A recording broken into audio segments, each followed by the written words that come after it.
the sky over the Persian Gulf is burning. Following the massive, synchronized, and highly destructive strikes of Operation Epic Fury, the combined US and Israeli kinetic response against the Islamic Republic of Iran, the unthinkable has finally happened. The geopolitical tripwire that the world has dreaded for half a century has been snapped. In retaliation for the destruction of their nuclear and ballistic missile infrastructure, the Iranian Islamic Revolutionary Guard Corps (IRGC) has executed their ultimate contingency plan. They have closed the Strait of Hormuz. Right now, massive very large crude carriers (VLCCs), ships the size of skyscrapers carrying the lifeblood of the global economy, are sitting dead in the water in the Gulf of Oman. Insurance premiums for shipping through the Persian Gulf have skyrocketed by thousands of %, effectively placing a commercial embargo on the region. The waters are seeded with M08 contact mines. The rocky coastlines of Keshem Island bristle with camouflaged, shore-based anti-ship cruise missiles. In London, New York, and Tokyo, the financial markets are in absolute freefall. The price of a barrel of crude oil has shattered historical records, spiking into uncharted triple-digit territory. But if you are sitting in Sydney, Melbourne, or Perth watching the news, you might think this is just an economic problem. You might think this just means you are going to pay $3 or perhaps $4 a liter at the petrol station. You might grumble about the cost of living, tighten your belt, and assume that life will go on. You are being lied to. This is not a story about inflation. This is not a story about a temporary economic dip. This is a story about the physical, mechanical, and logistical paralysis of an entire continent. What the politicians are terrified to admit on national television is that Australia has a fatal, glaring vulnerability. We do not produce our own refined fuel. We rely on a global supply chain that stretches directly through the burning waters of the Middle East, into the refineries of Asia, and down through the contested waters of the South China Sea. And right now, international energy watchdogs estimate that Australia holds roughly 28 days of actual, usable onshore refined fuel reserves. 28 days. When the flow stops, we don't just face a recession. We face a hard, catastrophic stop to our trucks, our trains, our supermarkets, and our military. The clock has started. Welcome to Doctrine of War. Today we are pulling back the curtain on the most dangerous, most ignored vulnerability in the Western Alliance: the illusion of energy security. Here is the thesis for this episode. A nation that cannot power its own logistics is not a sovereign nation. It is a hostage waiting for a ransom note. And Australia has handed the hostage takers the gun. For the last 3 decades, the Anglosphere, and Australia in particular, has embraced the suicidal religion of just-in-time economics. We systematically dismantled our heavy industry. We closed our domestic oil refineries because it was cheaper to buy refined diesel from mega-refineries in Singapore and South Korea. We treated the global maritime commons as if it were an unshakable, permanent highway of peace. Operation Epic Fury, and the subsequent closure of the Strait of Hormuz, has violently shattered that delusion. If you are starting to understand why the true metrics of national power are not measured in GDP figures on a spreadsheet, but in the physical volume of diesel sitting in hardened storage tanks, hit that like button and subscribe to Doctrine of War. We bypass the financial spin to bring you the raw, kinetic realities of supply chain warfare. Your support ensures we can keep exposing the strategic blind spots of the free world. We are going to break down the physical reality of the artery of the world, the 33-kilometer choke point that Iran now controls. We are going to analyze the 28-day vulnerability, exposing the catastrophic failure of Australian domestic energy policy. We will wargame the ticking clock, to see exactly how quickly a modern society unravels without diesel. And finally, we will expose the military consequence: why an army with the best tanks and jets in the world is completely useless if it runs out of gas. Let's look at the trap that has just been sprung in the Middle East: the geometry of the choke point. To understand the panic gripping the Pentagon and the Australian Department of Defense, you have to look at the unforgiving geometry of the Strait of Hormuz. Geopolitics is dictated by maps, and on the map of global energy, the Strait of Hormuz is the jugular vein. It is the narrow stretch of water that connects the Persian Gulf to the Gulf of Oman, and subsequently, to the open expanse of the Arabian Sea and the Indian Ocean. Through this single, incredibly constrained waterway passes the energy output of Saudi Arabia, Iraq, the United Arab Emirates, Kuwait, and Qatar. Before the outbreak of this conflict, approximately 20 to 21 million barrels of oil flowed through this strait every single day. That represents roughly 20% of global petroleum liquids consumption. It also represents over 20% of the world's liquefied natural gas, LNG, trade, primarily from Qatar. It is the highest volume maritime transit choke point for oil in human history. But the strait is not a wide-open superhighway. At its narrowest point, the physical distance between the shores of Oman and the shores of Iran is only 21 nautical miles, or about 33 kilometers. But even that number is deceiving. Because of the draft, the depth of the massive supertankers (VLCCs) required to carry this oil, they cannot sail just anywhere in that 33-kilometer gap. They are restricted to deeply dredged, heavily monitored shipping lanes. The inbound traffic lane is just 2 miles wide. The outbound traffic lane is just 2 miles wide. They are separated by a 2-mile buffer zone. 6 miles of navigable water. That is the entire width of the lifeline sustaining the industrialized economies of Asia and, by extension, Australia.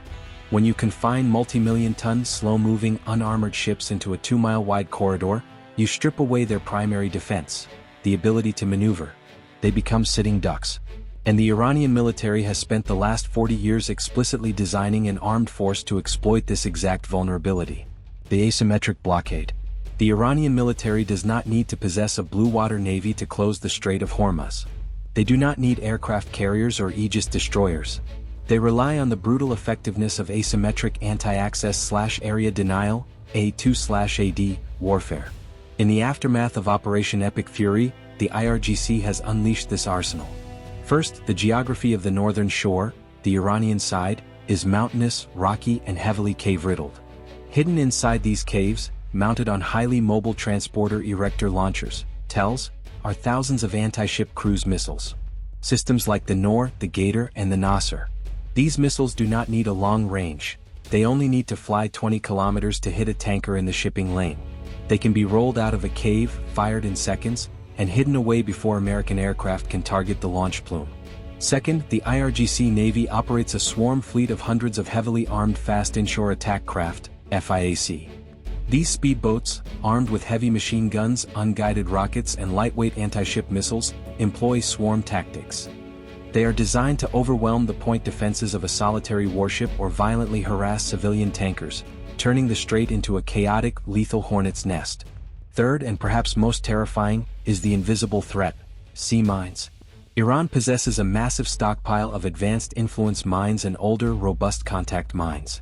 Dropping just a few dozen of these mines into the narrow shipping lanes from small dhows or submarines instantly shuts down commercial traffic. A civilian shipping company in Greece or Japan will not risk a $150 million vessel and a $100 million cargo of crude oil navigating through a live minefield. The insurance syndicates in London, known as the Joint War Committee, instantly designate the area a listed area, causing war risk insurance premiums to spike to mathematically unviable levels. The physical blockade does not require Iran to sink 50 ships. They only have to sink one. The psychological and financial shockwave of a burning supertanker in the strait is enough to force the global shipping industry to drop anchor. The artery is severed. And for countries at the very end of the supply chain, the bleeding begins immediately. The illusion of energy independence. This brings us to the devastating reality of the Australian continent. Australians suffer from a dangerous cognitive dissonance regarding energy. We look at our massive exports of liquefied natural gas, LNG, from the Northwest Shelf. We look at the endless trains carrying high-grade thermal and coking coal out of the Hunter Valley and the Bowen Basin. We look at our uranium reserves. We tell ourselves that Australia is an energy superpower. We are an energy superpower, but we are a dangerously unbalanced one. We export the raw materials that power other nations' electricity grids, but we import the refined liquid fuels that power our own physical survival. The Australian economy, the vast distances of its geography, and its heavy industry are entirely, fundamentally addicted to diesel and jet fuel. 30 years ago, Australia possessed a robust network of 8 domestic oil refineries. We imported crude oil, yes, but we refined it ourselves. We controlled the final vital step of the supply chain. We possessed sovereign industrial capability. Today, driven by the ruthless, short-sighted pursuit of globalized corporate efficiency, that capability has been intentionally dismantled. It was deemed uncompetitive to refine fuel in Australia when mega-refineries in Singapore, South Korea, and India could do it for pennies cheaper. As of 2026, Australia has exactly 2 oil refineries left operating: the Ampol refinery in Lytton, Queensland, and the Viva Energy refinery in Geelong, Victoria. These 2 surviving facilities can only supply a fraction of the nation's daily demand. For the rest, Over 80% to 90% of our transport fuels, we are completely reliant on foreign imports of already refined product. Here is how the fragile chain works. The crude oil is pumped out of the ground in the Middle East. It is loaded onto a tanker. That tanker must sail through the Strait of Hormuz. It travels to a massive refinery complex on Jurong Island in Singapore, or Ulsan in South Korea. There, it is refined into diesel, petrol, and aviation fuel. Then that refined product is loaded onto a different ship, a product tanker, which must sail through the contested waters of the South China Sea, down through the Indonesian archipelago, and finally arrive at a port in Sydney, Melbourne, or Brisbane. It is one of the longest, most exposed, and most highly vulnerable logistical umbilical cords on the planet. And the Iranian conflict just took a pair of bolt cutters to the source. The ticking clock, the 28-day nightmare. The International Energy Agency, IEA, of which Australia is a member, mandates that all member nations hold a minimum of 90 days of net oil imports in reserve. This is the global standard for national security. It ensures that if the global supply chain breaks, a nation can survive for 3 months while it reroutes supplies or rations its economy. The United States achieves this through the Strategic Petroleum Reserve, SPR, storing hundreds of millions of barrels in massive underground salt caverns in Texas and Louisiana. Japan and South Korea, acutely aware of their geographical vulnerability, meticulously maintain over 90 days of physical onshore stock. Australia has notoriously, repeatedly, and aggressively failed to meet this 90-day mandate for over a decade. Instead of building sovereign, hardened storage tanks on Australian soil, successive governments utilized accounting tricks. They purchased tickets for oil stored in the United States SPR and counted it toward their total. But oil sitting in a cavern in Texas is completely useless to a truck driver in Sydney when the global maritime shipping network has frozen in terror. The physical, brutal reality is that actual, onshore, usable stocks of refined fuel in Australia frequently hover dangerously low. While government definitions fluctuate, independent security analysts and logistics experts consistently point to a terrifying number. Roughly 28 to 32 days of refined diesel and aviation fuel available in domestic commercial storage. Let us wargame the ticking clock. Let us look at what happens when the 28-day countdown begins. Day 1 to Day 5, the public panics. Despite government assurances that supply is secure, the images of burning tankers in the Strait of Hormuz trigger a psychological run on the pumps. Cars line up for kilometers. Petrol stations dry up in hours. The government is forced to implement emergency rationing. Day 10. The price of diesel triples, then quadruples as the surviving mega-refineries in Asia redirect their limited, non-Middle Eastern crude supplies to higher-paying or closer clients. The Australian trucking industry, the lifeblood of the continent, begins to fracture. Independent owner-operators cannot afford to fill their rigs. Day 15. The just-in-time, civilian logistics web collapses. The major supermarket chains, Woolworths and Coles, operate on razor-thin margins of inventory. They hold perhaps 3 to 4 days of food in their regional distribution centers. With the trucking fleet paralyzed by a lack of diesel, the shelves in the supermarkets go bare. Fresh produce rots at the farms because it cannot be transported. Day 20. Heavy industry grinds to a halt. The massive iron ore mines in the Pilbara, the primary engine of the Australian economy, rely on millions of liters of diesel every week to power their autonomous trucks and massive excavators. When the Pilbara stops, the influx of foreign capital into the Australian federal budget stops. The economy enters a terminal nosedive. Day 28. Emergency services begin to fail. Backup diesel generators at major hospitals, telecommunications hubs, and data centers run dry. The power grid, which relies heavily on gas and coal, struggles to manage the sudden logistical breakdown of maintenance crews and peak-load diesel generators. The nation is effectively paralyzed. This is not a Hollywood disaster movie. This is the mathematical certainty of running a continent-sized economy with only 4 weeks of fuel in the bank. The fuel of war. The economic devastation of a fuel blockade is apocalyptic, but the military consequence is a direct threat to the survival of the state. We talk endlessly on this channel about the advanced, exquisite hardware of the Australian Defence Force. We marvel at the stealth capabilities of the F-35A Lightning II. We analyze the Aegis combat systems of the Hobart-class guided missile destroyers. We celebrate the incoming Redback infantry fighting vehicles and the Abrams M1A2 main battle tanks. But not a single one of these apex predators runs on solar power. They do not run on wind energy. They run on the concentrated, highly explosive energy of fossil fuels. The Royal Australian Air Force operates on F-34, the military designation for JP-8 aviation turbine fuel. The F-35 is a thirsty high-performance machine. An intense combat sortie, utilizing afterburners to evade enemy missiles, burns through thousands of pounds of jet fuel in a matter of minutes.